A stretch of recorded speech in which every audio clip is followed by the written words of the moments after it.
ಅಖಿಲಾಂಡಕೋಟಿ ಬ್ರಹ್ಮಾಂಡ ನಾಯಕ ರಾಜಾಧಿರಾಜ ಯೋಗಿರಾಜ ಪರಬ್ರಹ್ಮ ಶ್ರೀ ಸಚ್ಚಿದಾನಂದ ಸದ್ಗುರು ಸಾಯಿನಾಥ್ ಮಹಾರಾಜ್ ಕಿ ಜೈ.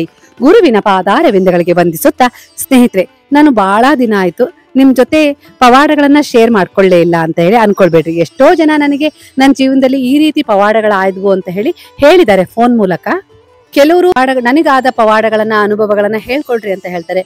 ಕೆಲವರು ಇನ್ನೂ ಅದು ಪರಿಪೂರ್ಣವಾಗಿ ಫಲ ಕೊಡ್ಲಿ ಮೇಡಮ್, ಆವಾಗ ಹೇಳಂತ್ರಿ, ನಾವೇ ಆವಾಗ ಹೇಳ್ತೀವಿ ನಿಮಗೆ ಅಂತಾನು ಹೇಳಿದರು ಎಷ್ಟೋ ಜನ ಇದ್ದಾರೆ ಸ್ನೇಹಿತರೆ. ಇವತ್ತು ಬೆಳಗ್ಗೆನೆ ನನಗೆ ಒಬ್ರು ಫೋನ್ ಮಾಡಿದ್ರು. ಅವರು ಮೊದಲು ಬಾಬಾರವರನ್ನ ನಂಬ್ತಿದ್ರಂತೆ, ಆದ್ರೆ ಅಷ್ಟಾಗಿ ಇಷ್ಟು ಅಗಾಧವಾಗಿ ನಾನು ನಂಬ್ತಿರ್ಲಿಲ್ಲ ಮೇಡಮ್.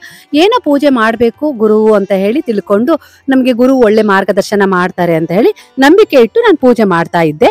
ಆದ್ರೆ ನಿಮ್ಮ ವಿಡಿಯೋಗಳನ್ನ ನೋಡ್ಲಿಕ್ಕೆ ಶುರು ಮಾಡಿದ್ಮೇಲೆ ನನಗೆ ಇನ್ನೂ ಆಳವಾದ ಭಕ್ತಿ ಬರ್ಲಿಕ್ಕೆ ಶುರುವಾಯ್ತು. ಅಂದ್ರೆ ನಾನು ಬಾಬಾ ಹೀಗೆಲ್ಲ ನಮಗೆ ಸ್ಪಂದಿಸ್ತಾರ ಅನ್ನುವ ಒಂದು ಸತ್ಯವನ್ನ ಅರ್ಥಕೊಂಡೆ.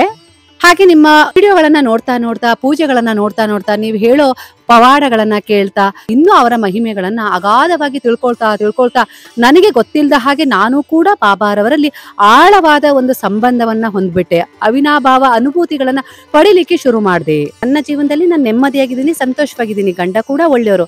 ಆದ್ರೆ ನನಗೆ ಮಕ್ಕಳಿರ್ಲಿಲ್ಲ ಅನ್ನೋ ಕೊರಗಿತ್ತು ಮೇಡಮ್. ನನಗೆ 12 ವರ್ಷ ಆಗಿತ್ತು ಮದ್ವೆ ಆಗಿ, ಮಕ್ಕಳಾಗಿಲ್ಲ. ತುಂಬಾ ಎಲ್ಲಾ ರೀತಿಯಲ್ಲೂ ನಾವು ವೈದ್ಯಕೀಯ ಚಿಕಿತ್ಸೆಯನ್ನ ತಗೊಂಡಿದೀವಿ, ನಾಟಿ ಔಷಧಿಯನ್ನ ಸಹ ಮಾಡಿದೀವಿ. ಆದ್ರೂ ಕೂಡ ಏನೂ ಫಲ ಸಿಗ್ಲಿಲ್ಲ. ನೀವೊಂದು ಮಗುನ ದತ್ತು ತಗೊಂಡ್ಬಿಡ್ರಿ ಸುಮ್ನೆ ಅಂತ ಹೇಳಿ ನಮಗೆ ಪರಿಹಾರವನ್ನು ಸೂಚಿಸಿದ್ರು. ಆದ್ರೂ ನಾನು ಅದ್ರ ಬಗ್ಗೆನೇ ಯೋಚನೆ ಮಾಡ್ತಾ ಇದ್ದೆ. ನಮ್ಗೆ ಮಕ್ಕಳಾಗಿಲ್ಲ ಅಂತ ಹೇಳಿ ಕೊರಗಿತ್ತು, ಇಲ್ಲ ಅಂತಲ್ಲ. ಆದ್ರೆ ನಮ್ಗೆ ಬೇರೆಯವರು ಆಡ್ಕೊಳ್ಳೋ ರೀತಿ ನೀತಿಗಳನ್ನ ನೋಡಿ ನಮ್ಮ ಜೀವನದಲ್ಲಿ ನಮ್ಗೆ ಇನ್ನೂ ಹಿಂಸೆ ಆಗಿ ಬದುಕೋದೇ ಕಷ್ಟ ಅನ್ನೋ ರೀತಿಲಿ ಜನ ಮಾಡ್ಬಿಟ್ಟಿದ್ದಾರೆ. ಆದ್ರೂ ನಿಮ್ಮ ವಿಡಿಯೋಗಳನ್ನ ಕೇಳ್ತಾ ಕೇಳ್ತಾ ನನಗೆ ಧೈರ್ಯ ಬಂತು. ಯಾರಿಗೋಸ್ಕರನೂ ನಾವು ಬದುಕಬಾರ್ದು, ನಮಗೋಸ್ಕರನೂ ನಾವು ಬದುಕಬೇಕು. ಏನೋ ನಮ್ಮ ಜೀವನದಲ್ಲಿ ಈ ರೀತಿ ನಡೀತಾ ಇದೆ ಅಂದ್ರೆ ಖಂಡಿತವಾಗಿಯೂ ಬಾಬಾ ಅದ್ಭುತವಾದದನ್ನ ಕೊಟ್ಟೇ ಕೊಡ್ತಾರೆ ಅಂತ ಹೇಳಿ ನೀವು ಹೇಳಿರೋ ಮಾತುಗಳಲ್ಲಿ ಬಲವಾದ ವಿಶ್ವಾಸ ಬಿಟ್ಟೆ ನಾನು 9 ಆರತಿಗಳನ್ನ ಶುರು ಮಾಡಿದೆ. ಬಲವಾಗಿ ನಂಬಿಕೆ ಬಂತು. ಅದರ ಆಧಾರದ ಮೇಲೆ ನಾನು ದಿನಗಳನ್ನ ಕಳೆಯಲಿಕ್ಕೆ ಶುರು ಮಾಡಿದೆ. ಇನ್ನೂ ಹೆಚ್ಚಿಗೆ ಪ್ರಮಾಣದಲ್ಲಿ ನಾನು ಬಾಬಾನಲ್ಲಿ ಆಳವಾದ ವಿಶ್ವಾಸ ಇಡ್ಲಿಕ್ಕೆ ನಿಮ್ಮ ವಿಡಿಯೋಗಳು ನನಗೆ ಬಹಳ ಸಹಾಯ ಮಾಡಿದ್ವು ಕೂಡ. ಮತ್ತೆ 9 ವಾರಗಳ ವ್ರತವನ್ನ ಶುರು ಮಾಡಿದೆ. ಹಾಗೆ 9 ದಿನಗಳ ಸಂಕಲ್ಪ ಮಾಡಿ 9 ಆರತಿಗಳನ್ನ ಬೆಳಗ್ದೆ. ಹಾಗೆ 9 ಮುಡುಪುಗಳನ್ನು ಕಟ್ಟಿದೆ. ಹಾಗೆ ಏನಾದ್ರೂ ದೃಷ್ಟಿ ದೋಷವಾಗಿರಬಹುದು ಅಂತ ಹೇಳಿ ತಿಳ್ಕೊಂಡು ನೀವು ಹೇಳಿದ ಲಿಂಬೆಹಣ್ಣಿನ ಪರಿಹಾರವನ್ನು ಮಾಡ್ಕೊಂಡೆ. ನೀವು ಹೇಳಿದ ಬೇವಿನ ಎಲೆಯ ಪರಿಹಾರವನ್ನು ನಾನು ನನ್ನ ಗಂಡ ನಂಬಿಕೆ ಇಟ್ಟು ಮಾಡ್ಕೊಂಡ್ವಿ. ಕೊನೆಯದಾಗಿ ನಾವು ಬಾಬಾನಲ್ಲೇ ಶರಣಾಗ್ಬಿಡೋಣ, ಇದೊಂದ್ಸರಿ ಪ್ರಯತ್ನ ಪಟ್ಟು ನೋಡೋಣ. ಇವ್ರು ಇಷ್ಟು ಖಚಿತವಾಗಿ ಹೇಳ್ತಾ ಇದ್ದಾರೆ ಅಂದ್ರೆ ಖಂಡಿತವಾಗಿ ಬಾಬಾ ಅನುಗ್ರಹಿಸ್ತಾರೆ ಅಂತ ಹೇಳಿ ನಂಬಿಕೆ ಇಟ್ಟು ಮಾಡೋಣ ಅಂತ ಹೇಳಿ ನಾನು ನನ್ನ ಗಂಡ ಮಾತಾಡ್ಕೊಂಡ್ವಿ. ಹಾಗೆ ನಂಬಿಕೆ ಶ್ರದ್ಧೆ ಇಟ್ಟು ನಾವು ನೀವು ಹೇಳಿದ ಎಲ್ಲಾ ಪೂಜೆಗಳನ್ನ ಮಾಡ್ತಾ ಬಂದಿದೀವಿ ಮೇಡಮ್. ನಾನು ಈ ಪೂಜೆಗಳನ್ನ ವ್ರತಗಳನ್ನ ಮಾಡ್ತಾ ಹಾಗೆ ಬಾಬಾರವರ ನಾಮಸ್ಮರಣೆಯನ್ನು ಬರೀಲಿಕ್ಕೆ ಶುರು ಮಾಡಿದೆ. ಈ ರೀತಿ ನನ್ನನ್ನ ನಾನು ಬಾಬಾರವರ ಸೇವೆಗೆಂದೇ ತೊಡಗಿಸ್ಕೊಂಡೆ. ಹಾಗೆ ಶ್ರದ್ಧೆ ಇಟ್ಟು ದಿನನಿತ್ಯ ಪ್ರಾರ್ಥನೆ ಮಾಡ್ತಾ ಇದ್ದೆ. ಬಾಬಾ ಏನಾದ್ರೂ ದಾರಿ ತೋರಿಸು, ಒಂದೇ ಒಂದು ಮಗುವಿನ ಅನುಗ್ರಹ ಆಶೀರ್ವಾದ ಮಾಡು, ನಿನ್ನ ಶಿರಡಿಗೆ ಬರ್ತೀವಿ ಮಗುವಿನ ಜೊತೆಗೆ ಅಂತೇಳಿ ಪ್ರಾರ್ಥನೆಯನ್ನು ಮಾಡ್ಕೊಂಡು ಸಂಕಲ್ಪನು ಮಾಡ್ಕೊಂಡು 11 ರೂಪಾಯಿ ಕಾಣಿಕೆಯನ್ನು ತೆಗೆದಿಟ್ಟಿದ್ದೆ ಮೇಡಮ್. ಇವೆಲ್ಲ ಮಾಡ್ತಾ ನಾನು 2 ತಿಂಗಳು ಡೇಟ್ ಆಗ್ಲೇ ಇಲ್ಲ. ನನಗದು ಗಮನಕ್ಕೆ ಅಷ್ಟಾಗಿ ಬರ್ಲೇ ಇಲ್ಲ.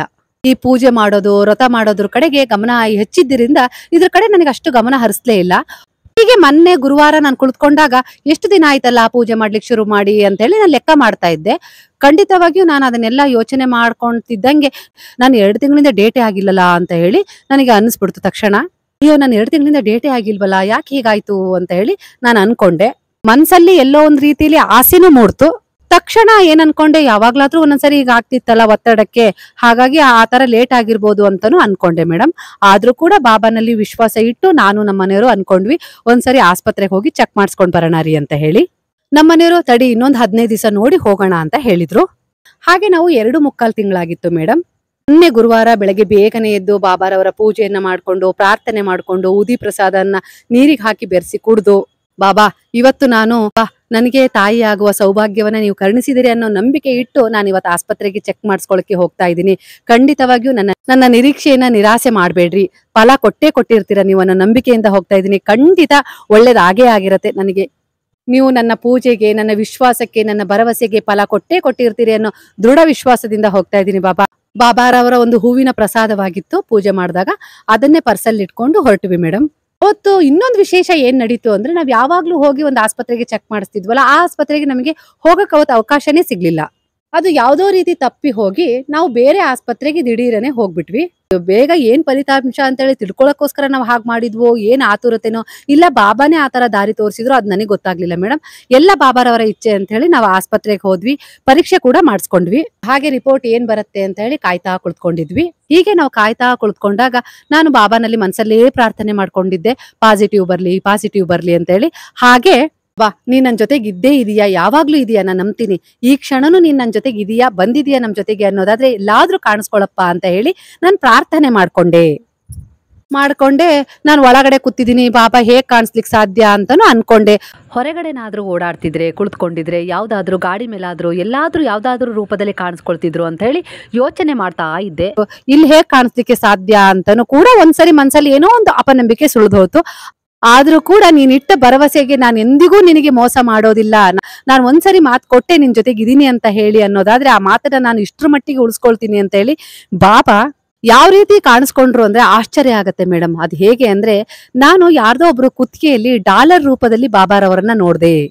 ಅವ್ರ ಕುತ್ತಿಗೆಯಲ್ಲಿ ಚೈನ್ ಸರದಲ್ಲಿ ಬಾಬಾರವರ ಡಾಲರ್ ಅನ್ನ ಹಾಕೊಂಡಿದ್ರು.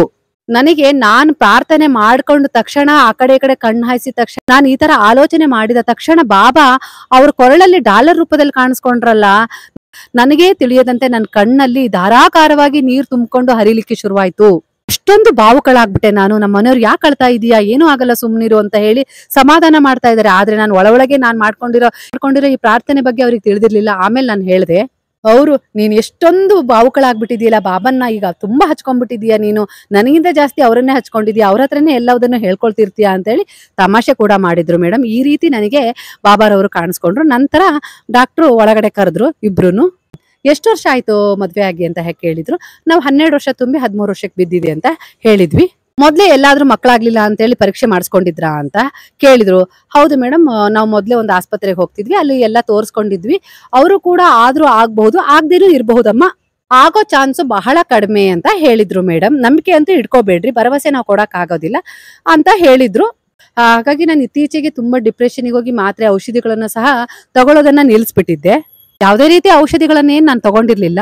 ಆದ್ರೂ ಕೂಡ ನಾನು ಬಾಬಾನ ತುಂಬಾ ನಂಬ್ತೀನಿ, ಅವರಲ್ಲಿ ವಿಶ್ವಾಸ ಇಟ್ಟಿದ್ದೆ, ಪ್ರಾರ್ಥನೆ ಅಂತೂ ಮಾಡ್ಕೊಂಡಿದ್ದೆ ಮೇಡಮ್ ಅಂತ ಹೇಳಿ ನಾನು ಇರೋ ವಿಚಾರನ ಮುಚ್ಚು ಮರೆ ಇಲ್ಲದೆ ಅವ್ರ ವೈದ್ಯರ ಹತ್ರ ಹೇಳ್ದೆ. ಯಾರ ಭರವಸೆ ಮತ್ತು ನಂಬಿಕೆಯ ಬಗ್ಗೆ ಮಾತಾಡಕ್ಕಂತೂ ನಮಗೆ ಅಧಿಕಾರ ಇಲ್ಲಮ್ಮ, ಆದ್ರೆ ನಿನಗೆ ಪಾಸಿಟಿವ್ ಬಂದಿದೆ, ನೀನು ಪ್ರೆಗ್ನೆಂಟ್ ಇದೀಯಾ, ಹಾಗಾಗಿ ನೀನು ಇವತ್ತಿಂದನೇ ಟ್ರೀಟ್ಮೆಂಟ್ ತಗೊಳ್ಳಿಕ್ಕೆ ಶುರು ಮಾಡ್ಬೇಕು. ತೋರಿಸ್ಕೊಳ್ತಿರೋ ಇಲ್ಲ ನೀವು ಮೊದಲು ಎಲ್ಲಿ ತೋರಿಸ್ಕೊಳ್ತೀರೋ ಅಲ್ಲೇ ತೋರಿಸ್ಕೊಳ್ತಿರೋ ಅಂತೇಳಿ ಅವ್ರು ಕೇಳಿದ್ರು. ಇಲ್ಲ ಡಾಕ್ಟರ್, ನಾವು ಇಲ್ಲಿಗೆ ಬರಬೇಕು ಅಂತೇಳಿ ಹೊರಟೋರಲ್ಲ, ಆದರೂ ಕೂಡ ನಾವು ಇಲ್ಲಿಗೆ ಬಂದಿದ್ದೀವಿ ಅಂದರೆ ಬಾಬಾರವರ ಇಚ್ಛೆ ಇದೆ ಅಂತ ಹೇಳಿ ನಾನು ಅನ್ಕೊಳ್ತೀನಿ. ಹಾಗಾಗಿ ನಮಗೆ ನೀವೇ ಟ್ರೀಟ್ಮೆಂಟ್ ಕೊಡ್ರಿ ಮೇಡಮ್ ಅಂತ ಹೇಳಿ ನಾವು ಕೂಡ ಅವ್ರ ಹತ್ರ ಹೇಳಿದ್ವಿ. ಹಾಗೆ ಅವರು ಮೊದಲು ಒಂದು ಇಂಜೆಕ್ಷನ್, ಟಿ ಇಂಜೆಕ್ಷನ್ನು, ಹಾಗೆ ಮೊದಲಿಗೆ 3 ತಿಂಗಳಿಗೆ ಏನು ತೊಗೊಳ್ಬೇಕಲ್ಲ ಪ್ರಿಕಾಕ್ಷನ್, ಆ ಥರದ್ದೆಲ್ಲದದ್ದು ಮಾತ್ರೆ ಮುಂಜಾಗ್ರತೆ ಕ್ರಮಗಳನ್ನು ಹೇಳಿ ಕಳಿಸಿದ್ದಾರೆ. ಮೊದಲು ನನಗೆ ಈ ವಿಚಾರ ಗೊತ್ತಾದಾಗ ನಿಮಗೆ ಫೋನ್ ಮಾಡಬೇಕು ಅಂತ ಹೇಳಿ ನನ್ನ ಮನಸ್ಸು ಅನ್ನಿಸ್ತು. ತಕ್ಷಣವೇ ನಿಮಗೆ ಫೋನ್ ಮಾಡಿದೆ. ನೀವು 2-3 ಸರಿ ಫೋನ್ ಮಾಡಿದ್ರು ರಿಸೀವ್ ಮಾಡಲಿಲ್ಲ, ಬ್ಯುಸಿಯಾಗಿದ್ದೀರಿ ಅಂತ ಹೇಳಿ ಅಂದ್ಕೊಂಡೆ ಅಂದರು. ಇವತ್ತು ಫೋನ್ ರಿಸೀವ್ ಮಾಡಿದ್ದು ನಂಗೆ ತುಂಬ ಸಂತೋಷ ಆಯಿತು, ಹೀಗಾಯಿತು ಅಂತ ಹೇಳಿ ಅವರು ಹೇಳ್ಕೊಂಡ್ರು. ಹಾಗೆ ನಾನು ಜೀವನದಲ್ಲಿ ನಂಬಿಕೆಯನ್ನು ಕಳ್ಕೊಂಡು ನಿರಾಸೆ ಆಗಿಬಿಟ್ಟಿದ್ದೆ. ಹಾಗೆ ಜನರು ಚುಚ್ಚು ಮಾತುಗಳನ್ನು, ಅದರಲ್ಲೂ ನಮ್ಮವರೇ ನಮಗೆ ಚುಚ್ಚು ಮಾತುಗಳನ್ನು ಆಡೋದನ್ನು ಕೇಳಿಸ್ಕೊಂಡು ಒಂಥರ ಖಿನ್ನತೆಗೆ ಜಾರ್ಬಿಟ್ಟಿದ್ದೆ.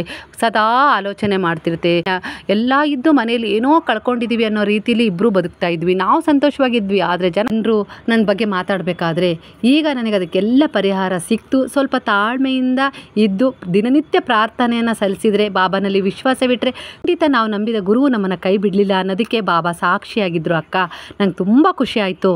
ಇದಕ್ಕೆಲ್ಲ ಧನ್ಯವಾದಗಳನ್ನು ನಿಮಗೆ ತಿಳಿಸ್ಬೇಕು ಅಂತ ಹೇಳಿ ಯಾಕಂದರೆ ನಾನು ಖಿನ್ನತೆಗೆ ಜಾರಿದ ಸಂದರ್ಭದಲ್ಲಿ ಯಾರೂ ನನ್ನ ಕೈ ಹಿಡಲಿಲ್ಲ. ಆದರೆ ನೀವು ವಿಡಿಯೋಗಳ ಮೂಲಕ ನನಗೆ ಪ್ರೇರಣೆಯಾಗಿದ್ರಿ, ಪ್ರೇರಣೆ ತುಂಬ್ತಿದ್ರಿ. ಎಲ್ಲ ಒಳ್ಳೆಯದಾಗುತ್ತೆ, ಶುಭವಾಗುತ್ತೆ, ನೀವು ಅಂದ್ಕೊಂಡಿದ್ದು ನಡೆಯುತ್ತೆ, ಬಾಬಾನಲ್ಲಿ ವಿಶ್ವಾಸ ಇಡ್ರಿ, ದೃಢವಾದ ನಂಬಿಕೆ ಮೂಡಿಸ್ಕೊಳ್ರಿ, ಸ್ವಲ್ಪ ತಾಳ್ಮೆಯಿಂದ ಇಡ್ರಿ, ಪ್ರಾರ್ಥನೆಯನ್ನಂತೂ ಸಲ್ಲಿಸ್ತಾನೆ ಇರ್ರಿ, ನಂಬಿಕೆ ಕಳ್ಕೊಳ್ಬೇಡ್ರಿ. ಪ್ರತಿನಿತ್ಯ ರಾತ್ರಿ ಹಗಲು ರಾತ್ರಿಗಳನ್ನು ಒಂದಾಗಿ ಮಾಡಿ ಬಾಬಾನಲ್ಲಿ ನಿಷ್ಠೆ ಇಟ್ಟು ಪ್ರಾಮಾಣಿಕವಾಗಿ ಭಕ್ತಿಯಿಂದ ಪ್ರಾರ್ಥನೆ ಮಾಡ್ತಾನೆ ಇರಿ. ಹಾಗೆ ನೀವು ಕೂಡ ನಿಮ್ಮಲ್ಲಿ ಅನೇಕ ರೀತಿಯಲ್ಲಿ ಬದಲಾವಣೆಗಳನ್ನು ಮಾಡ್ಕೊಳ್ರಿ ಅಂತ ಹೇಳಿದ್ರಿ ಅಕ್ಕ.